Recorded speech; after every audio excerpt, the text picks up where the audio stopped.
Welcome back to Courage Zone. My name is Sergio, and I'm your host. Welcome to week 9. It's been very successful, my podcast, and now I'm happy to say that I'm now in 10 different countries. My newest country is Australia. Yeah, it's reaching all around, and I'm happy that somebody is listening. And I'm hoping that it continues to reach everybody out there, not just particular males, but everybody, whoever needs the help. And that brings me to, the first area of topic as to why do men don't seek help when it comes to, being a survivor of CSA. Why don't men, seek help? Well, men who have survived CSA may be hesitant to seek help there are various reasons, including societal stigma, shame, fear of judgment, and the misconceptions about masculinity. And so I'm going to go over a few factors that may contribute to men's reluctance to seek help. The first one is stigma and shame. There is often a significant stigma surrounding male victims of sexual abuse, which can lead to feelings of shame, embarrassment, and self-blame. Men may worry about being perceived as weak or vulnerable if they disclose their experiences, and this fear of judgment can prevent them from seeking help. Before I go on, I just want to mention that for me, I did not seek help. You got to remember that this was now at roughly 11 years old. We're talking about 1976. Well, my English wasn't that great in 1976. I know I only had been in the country for 3 years. And who am I running to? Who am I telling? I had nowhere to turn. That's how I felt, that I had nowhere to go, nowhere to turn. And thus, relying on two things, well, more than two things, but relying on drugs and alcohol. That's what I relied on. Numbing myself. But I couldn't come forward. When the person that is supposedly your father, and he threatens your life, and his words were very clear, I'm going to kill you. So you cannot misunderstand that. That stopped me from even talking to my best friend. And that was difficult.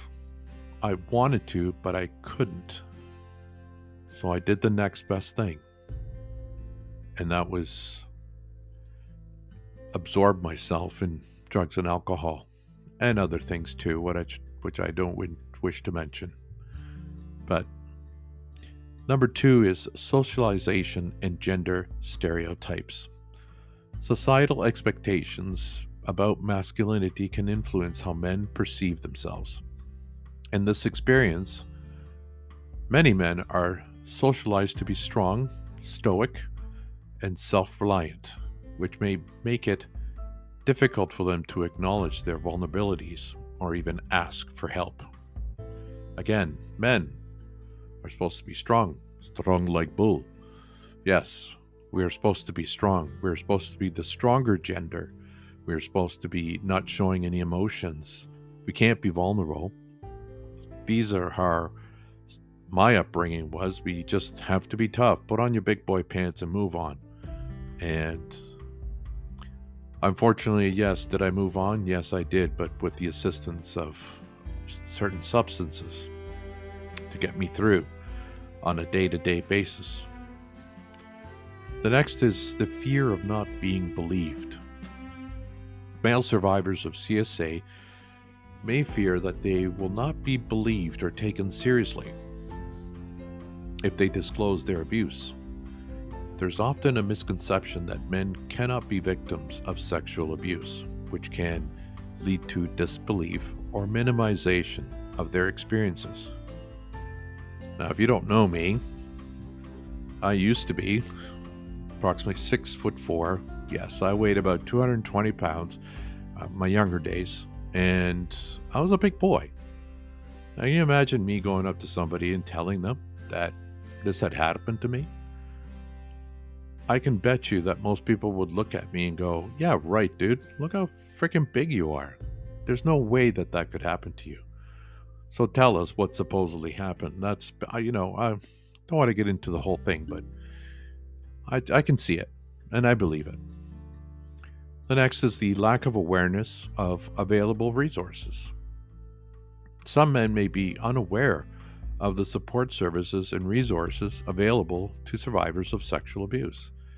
They may not know where to turn to for help, or may believe that there are no services specifically designed to support male survivors.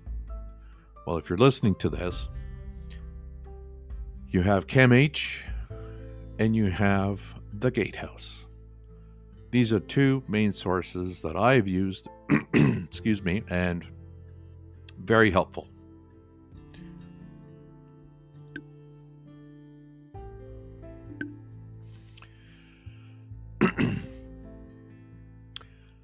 And the next is trauma and coping mechanisms. Survivors of CSA may develop coping mechanisms to deal with their trauma, such as avoidance or denial. These coping strategies can make it difficult for men to acknowledge their need for help or to reach out for support. I must admit, I use both of those, avoidance and denial. It was a lot easier than to talk to somebody because I was afraid of being believed or the stigma that went with it. So the next is the lack of trust in authority figures. Some men may have had negative experiences with authority figures or institutions in the past, which can erode their trust in seeking help from professionals or organizations, which is true. But time has certainly changed that when it comes to educating the first responders, police officers, and even lawyers. So today, 2024, I believe that while there's still a lot of work to do, but at least our first responders are far more educated when it comes to abuse or rape or being a survivor of CSA. I think they're far more educated and will be far more helpful. The last part is cultural and ethnic factors. Cultural and ethnic factors can also play a role in men's willingness to seek help. Cultural norms and expectations may influence how men perceive and respond to trauma, as well as their attitude towards seeking support from others. So overall, it's essential to recognize that the decision to seek help is complex and deeply personal for each survivor.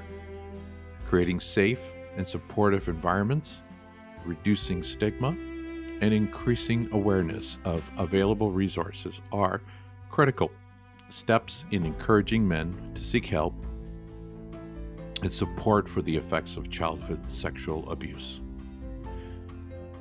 The next area is the demons men face who have survived CSA. Men who are survivors of childhood sexual abuse may face a myriad of challenges and struggles as a result of their experiences. These challenges can manifest in various ways, including psychological, emotional, social, and relationship difficulties. So here are some, common demons or struggles that male survivors of CSA may face. Again, going back to shame and self-blame. Shame, guilt, self-blame, these are they cover a lot of areas And these are demons. So many male survivors experience intense feelings of shame and self-blame. I can honestly tell you, I did feel that intense feelings of shame and self-blame, believing that they're somehow responsible for the abuse. I never thought that, but I did feel a lot of shame and self-blame. These feelings can be compounded by societal stereotypes and misconceptions about masculinity, leading men to internalize their pain and blame themselves for what happened. I often think back that, instead of standing up to him when I did at almost approximately 17 years of age, if I'd done it maybe 2 years earlier or 3 years earlier, would things be different? I don't know, but that's hindsight. And I wasn't a big boy when I was 15 or even 16. When I turned almost 17, that's when I sort of had a growing spurt. But anyway, the next one is guilt and confusion. Survivors may grapple with feelings of guilt, confusion about their experiences. They may struggle to reconcile their conflicting emotions, such as feeling both repulsed and drawn to their abuser, which can lead to inner turmoil and self-doubt. Low self-esteem and self-worth. I definitely have that. Even today, at the age of 58, going on 59 later on this year, I have still low self-esteem and self-worth because of that. The trauma of childhood sexual abuse can profoundly impact a survivor's sense of self-worth and value. Men may struggle with low self-esteem, negative self-image, and feelings of worthlessness, making it difficult for them to assert themselves or advocate for their needs. Trust issues and intimacy difficulties. CSA can erode a survivor's ability to trust others, especially in intimate or close relationships. Male survivors may struggle with intimacy, emotional vulnerability, and forming healthy attachments due to fear of betrayal or abandonment. I know a few people, I'm not going to name them, but they definitely have trust issues. And these are individuals who I believe have never gone to get help, who have never seek help. And don't get me wrong, I have approached these individuals to even to talk about it with me. And nope, not gonna do it. They just won't do it. They think that just I'm going to forget about it, or the past is the past and I don't want to bring it to my future. Well, guess what? It's affecting your future. Whether you want to believe it or not, it is affecting you. It is affecting you, your relationship with your, significant other, your kids. And I know for a fact these individuals, they have poor relationships with their significant others and their children. And they just don't believe it, that one is, tied to the other. The next is emotional regulation and coping mechanism. Many male survivors develop maladaptive coping mechanisms to deal with the emotional pain and trauma of their experiences. This can include substance abuse, self-harm, compulsive disorders or behavior, or withdrawn from others as a way to numb their feelings or avoid triggering memories. That sentence was written right about me, because I did get into, as I mentioned before, a substance abuse, self-harm, definitely. Compulsive behaviors, I'm not sure that I ever had that. I'll have to really think about that one, but I don't think so. Anyway, it's back then, it was my go-to. The next one is post-traumatic stress and flashbacks. Survivors are often experience symptoms of post-traumatic stress disorder, or PTSD, including intrusive memories, nightmares, flashbacks, and hypervigilance. These symptoms can be overwhelming and disruptive, making it challenging for men to cope with daily life and triggering intense emotional distress. Did I go through these myself? Most definitely. I did have and still do have PTSD.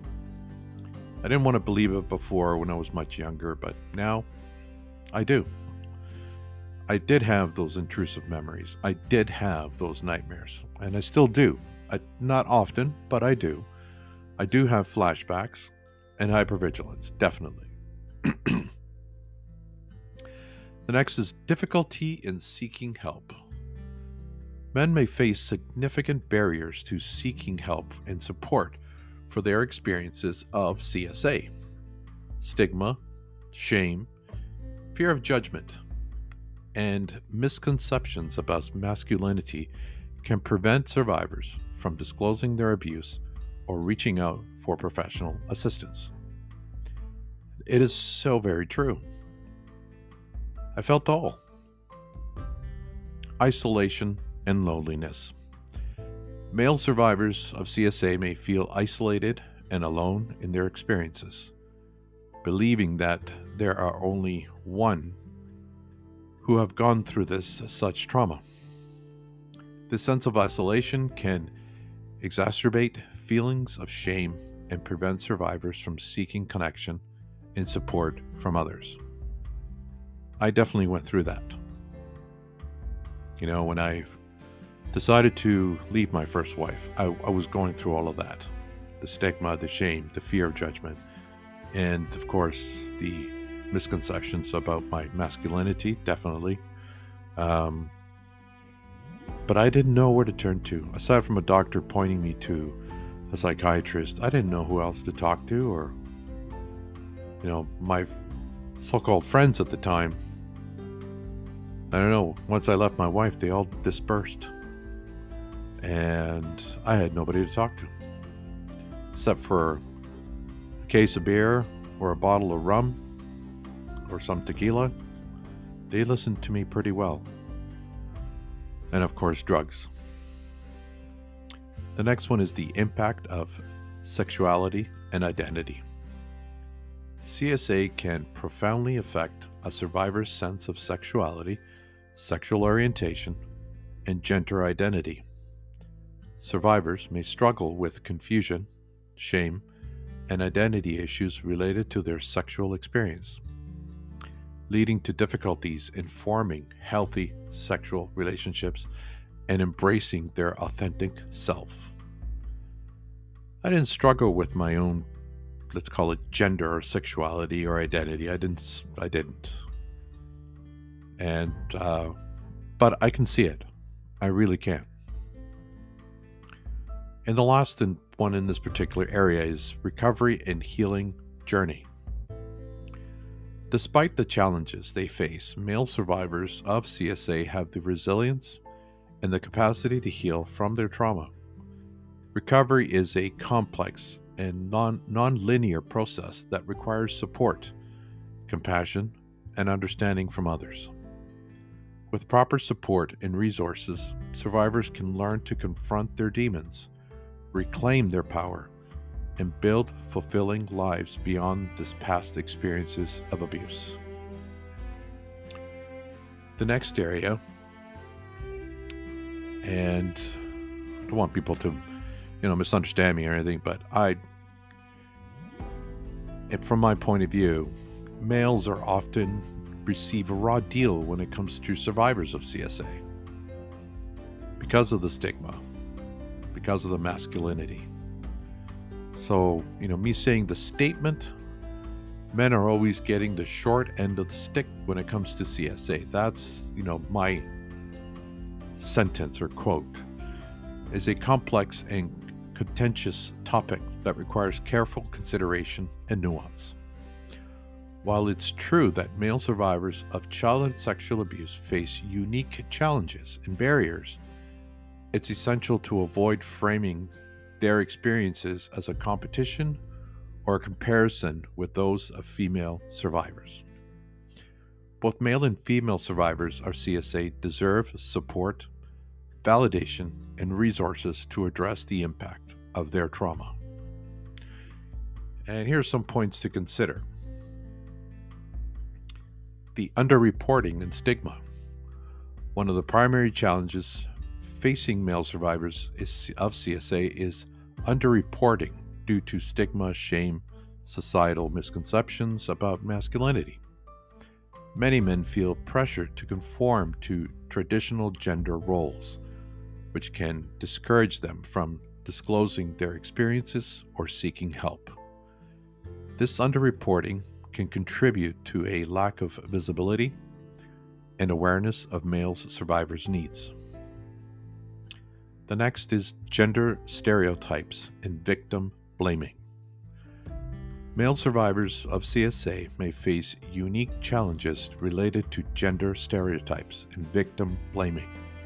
Society often perpetuates the myth that men cannot be victims of sexual abuse, or that they should be able to defend themselves. This can lead to disbelief, minimization, and victim blaming attitudes when male survivors do come forward, further exacerbating their trauma. The next is limited resources and support services. There's a shortage of specialized support services and resources specifically tailored to the needs of male survivors of CSA. Many existing support services may be designed primarily for female survivors or may not adequately address the unique experiences and challenges faced by male survivors. This lack of support can leave male survivors feeling isolated and underserved. The next is impact on mental health and well-being.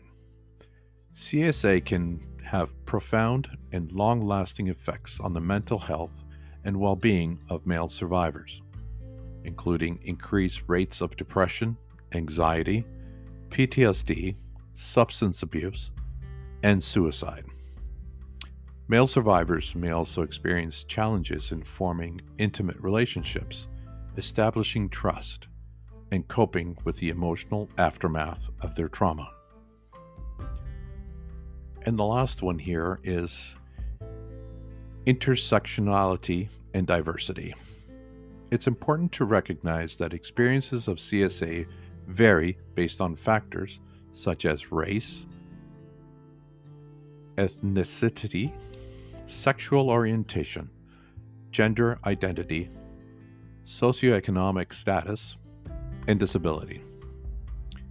Intersectionality plays a crucial role in shaping individuals' experiences of trauma and their access to resources and support services. Discussions around CSA should take into account that diverse needs and experience of survivors across different identities. In conclusion, while male survivors of CSA face unique challenges and barriers, it is essential to approach this topic with sensitivity, empathy, and a commitment to addressing the needs of all survivors, regardless of gender. By fostering awareness, reducing stigma, and advocating for accessible and inclusive support services, we can better support male survivors and ensure that all survivors receive the help and validation they deserve.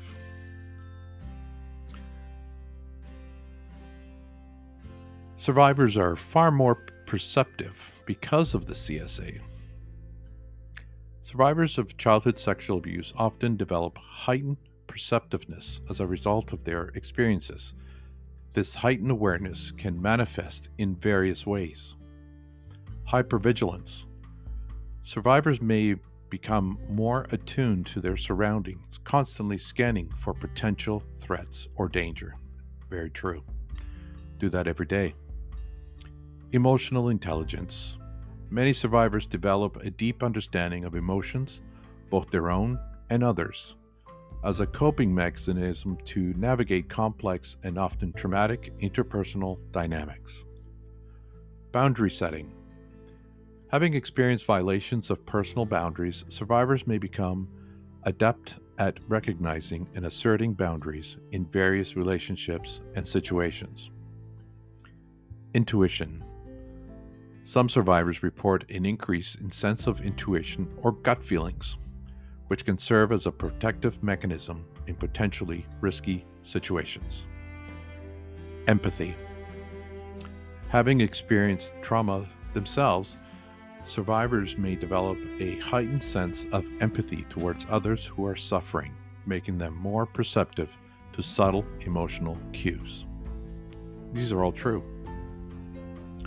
Resilience and adaptability. Survivors often develop a remarkable resilience and adaptability in the face of adversity, which can enhance their ability to navigate challenging situations. While the effects of CSA are undoubtedly profound and can vary greatly among individuals, many survivors find ways to channel their experiences into personal growth and strength. Speaking of, me with the podcast. However, it is crucial to recognize that these positive attributes often coexist with significant challenges and ongoing healing processes. It is very true. They don't come, as an example, doing this podcast, it didn't come with its bumps and bruises along the way, and a few people running, I call it running in the opposite direction, and that's fine. That's their problem, not mine. So anyway, and so as we come to the end of today's episode, once again, I want to extend my deepest gratitude to each of you for joining me on this important conversation about childhood sexual abuse. It is not an easy topic to discuss, but I continue to shed light on these issues, and we can take a step forward towards healing and understanding. To all survivors listening, your strength and your resilience inspires us all. Remember, you are not alone, and there is hope for healing. Let's continue to support and uplift each other as we navigate our individual journeys. Thank you for lending your ears and hearts today, and until next time, take gentle care of yourselves. Happy Easter.